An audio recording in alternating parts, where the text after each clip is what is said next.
भुवनेश्वर लक्ष्मीसागर अंचल में विषाक्त मद पी दुई जन युवकों मृत्यु होता अभियोग होईछि।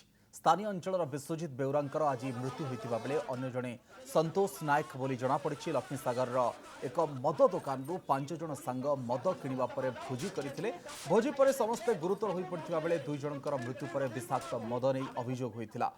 तेबे स्थानीय अंचल लोके दुकान बाहर विक्षोभ करुवा बेले अभियोग को भित्ति करी अबकारी विभाग मद दुकान को सील करिछि। मद दुकान विभिन्न मदर सैंपल परीक्षा पाई नहीं अबकारी विभाग। एबे तो बंद रहिबो दुकान इन्वेस्टिगेशन चली कौन सत्यासत्य जानला पर्यंत दुकान बंद रहिबो। एलिगेशन कौन कौन सब एलिगेशन जहाँ अच्छी जे एटू मद किणिकी किछि लोक भोजी करथिले सेथरु 2 जण लोक डेथ होती कहीकि एलिगेशन अच्छी। आम सैंपल ड्र कर सब ये गुड़ाकर ब्रांड गुड़ाकर केमिकल टेस्ट को पठेबू। सैंपल निया हाँ सैंपल निया 5 जन पिला एई दुकान मद पिथले 5 जन पिला आईसीयू अछंती।